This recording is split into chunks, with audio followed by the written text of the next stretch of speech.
Today I'm going to show you how I made a glamorous chenille or candlewick house robe. And if you're thinking the words glamorous and chenille or candlewick house robe don't go together, how wrong you are. I hope.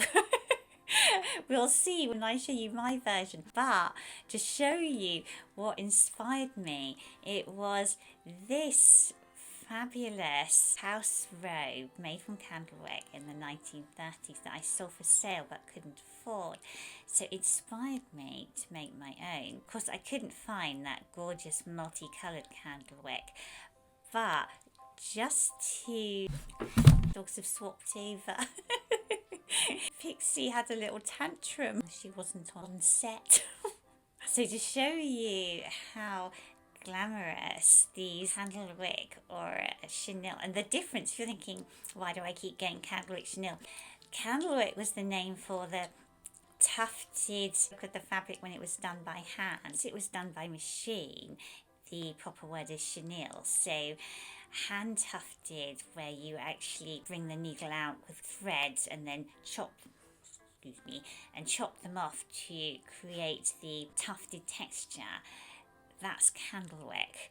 But chenille is when it's done by machine, but actually they're used pretty interchangeably. So this gorgeous example from the 30s set me off wanting to make mine, and I looked for that kind of tufted looking fabric that definitely made a comeback in the 1970s for bedspreads, and indeed that's how I managed to source my candlewick or chenille. But to try to convince you that this can be a glamorous garment, just look at these examples. So there's this amazing one from the 1940s, and this fabulous one worn by Barbara Stanek in, I think, How Long Is the Night, and Carol Lombard in 1-2, and Lucille Ball, and now myself. So they really started coming into fashion in the 1920s, and they were worn at home. And indeed, there were even advertisements for house robes pointing out that if you so desired, you could have a matching house robe and bedspread for ultimate glamour. Maybe I'll bring the look back. Who knows? So they came in the 1920s, and by the 1950s, considered rather old-fashioned by the mid-50s. Still around the early 50s, but by the mid-50s, I guess people had started to associate them with their grandmothers. So I am all for reviving the candlewick, the chenille robe. Oh dear. What have you done? You've elbowed out Raisin Rabbit, and now she's in despair. I know. There was I. Oh yeah, so the pattern that I'm going to use is this rather gorgeous one from the Vintage Sewing Pattern Company. And I'm going to do the zipper front because I don't know why, it's a strange thing. Whereas I prefer to have usually snap fasteners or buttons for small openings, there's something about a long zipper front that really appeals. You huffing?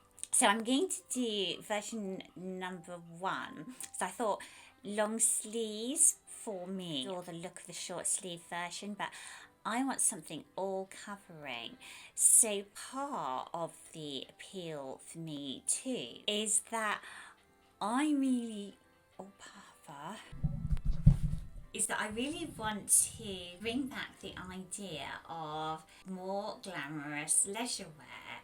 So today there is a tendency, as we all know, to lie around, but to inhabit our home in probably grey sweatshirt fabric or fleece, in rather kind of baggy, perhaps not the most attractive.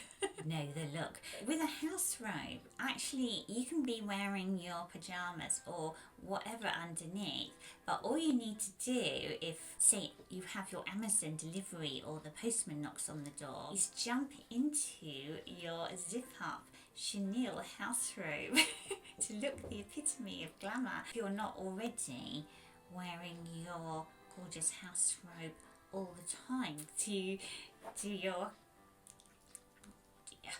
your housework or to potter around the house. And interestingly, in the 1920s, house robes, these chenille house robes, were definitely just confined to the home, and they had smarter things that they would go out in.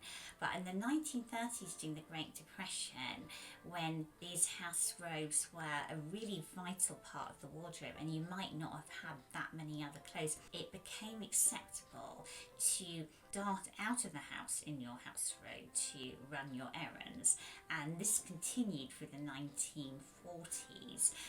I don't know if I'll be dashing out of my house in my long chenille house robe to run my errands.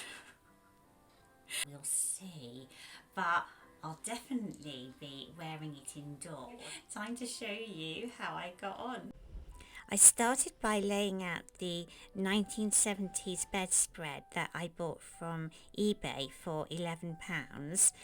And what attracted me to it was this very curvy linear pattern that I thought would work well for the house robe, and also its pale shell pink colour. As it turned out, when I spread out the bedspread, the colour was actually really faded away in large areas. It was completely white, and actually the bedspread was also patched. So I re-dyed it using a Dylon shade called Peony Pink, and actually that worked really well. It was a very pretty, very pale rose petal pink that I was very happy with. And I would say the main challenge of this project was cutting out the pattern pieces from the Candlewick so that the lines of the pattern formed an effective design on the house robe, and that they matched with each other from side to side on both the bodice and the skirt. And obviously the bedspread was designed as a bedspread, with the motifs mainly in the centre and the curvy lines radiating outwards. So it was quite a challenge laying out the pattern pieces, and as you can see, it's also quite an unwieldy thing to work with, and the house robe's quite large with quite a full skirt. And the construction of the house robe was actually fairly simple, or would have been had I not been using Candlewick. And I started by joining the bodice front to the bodice back at the shoulders and underarm seams. And the bodice front and the bodice back are gathered at each side on the lower edges. And here is how the bodice is looking now, with the front pieces and the back section joined at the shoulders and at the underarms. And as you can see, I've overlocked the edges of all the pattern pieces, because as you can imagine, as you cut through the Candlewick, all those little pink tufts scatter everywhere like confetti. The dogs were black, white and pink. My Hoover jammed. Took me ages to unjam it with bits of fluff. But the good news is once the edges finish the cutting and you've overlocked them, the shedding does stop. It discontinues once the edges are all serged or overlocked in place. And just showing you, so we're going to have a zipper front, the house robe. So it's open at the front, and I'm just showing you how I've done my best to match those lines of Candlewick and match the pattern at each side.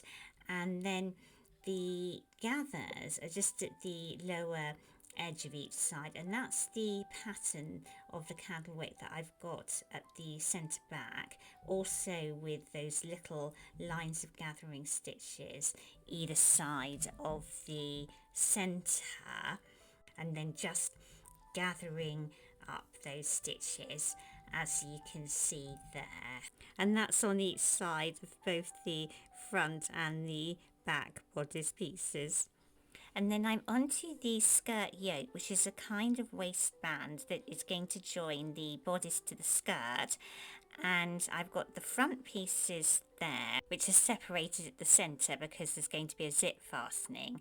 The back piece, which is just a single strip of fabric, and then the two ties, because I'm going to have the full works from the pattern, the curvy linear skirt yoke and the two ties that you can then tie in a bow at the back of the dress.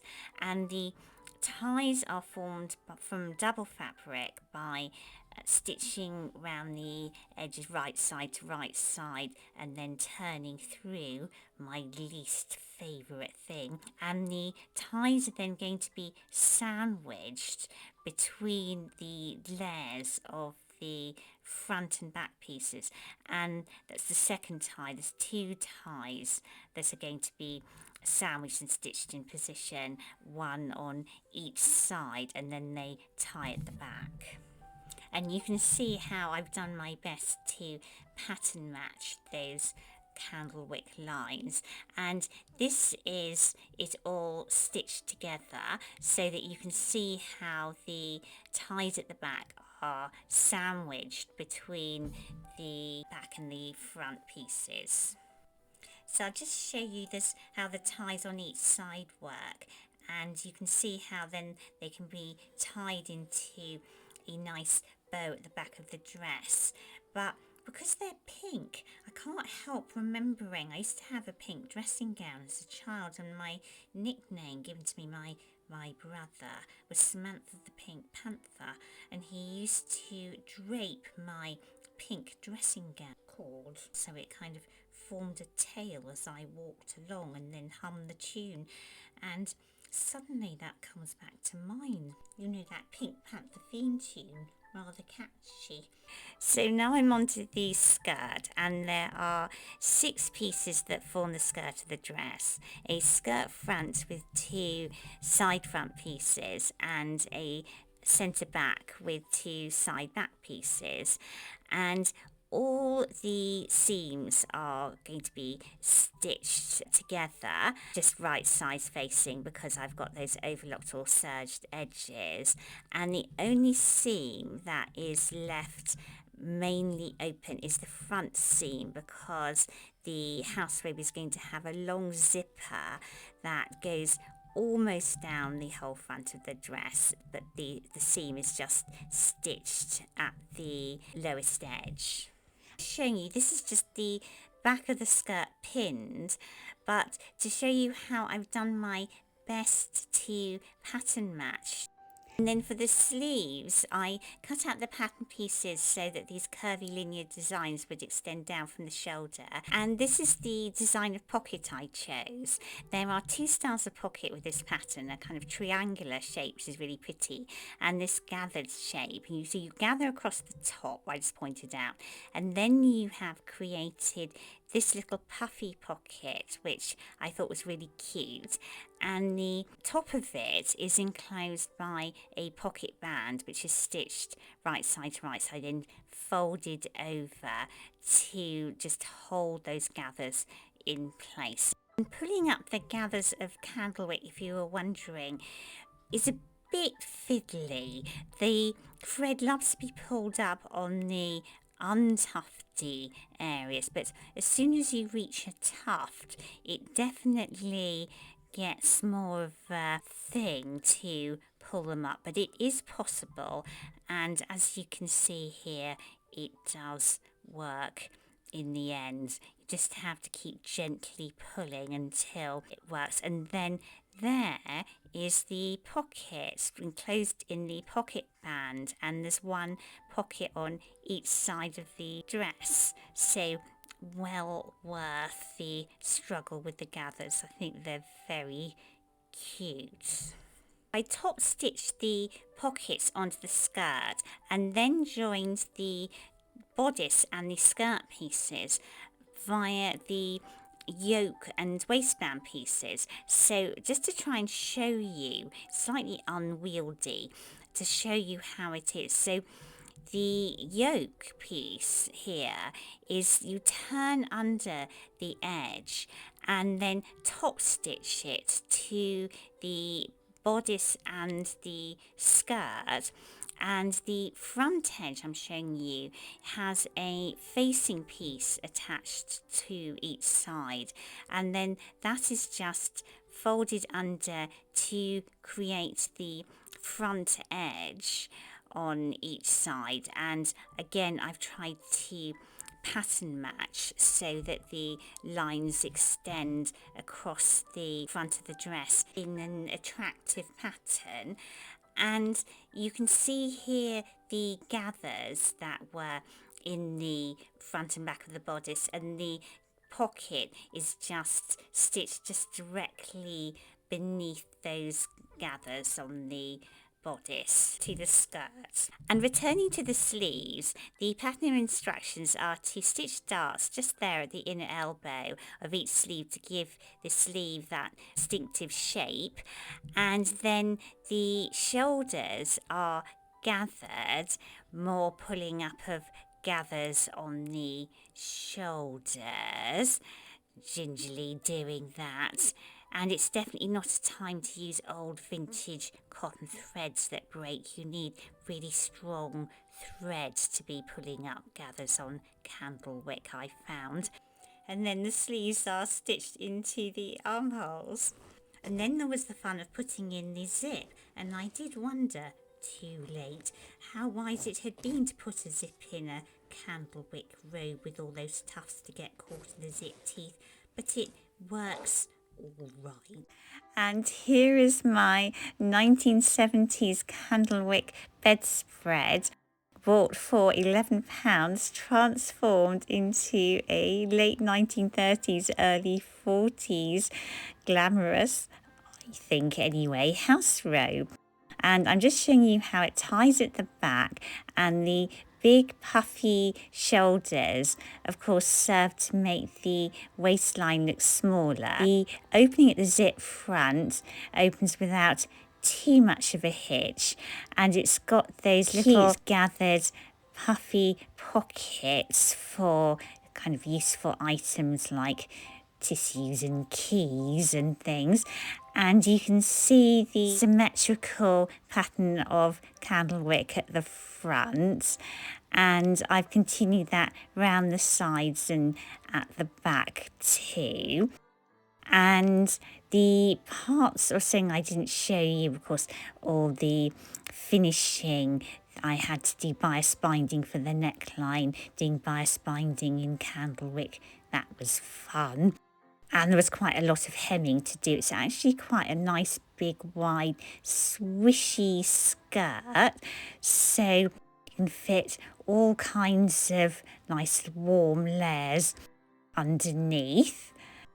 I hope you enjoyed seeing me make my Candlewick robe, and that you might join me for more sewing adventures. If you consider subscribing, and please like my video.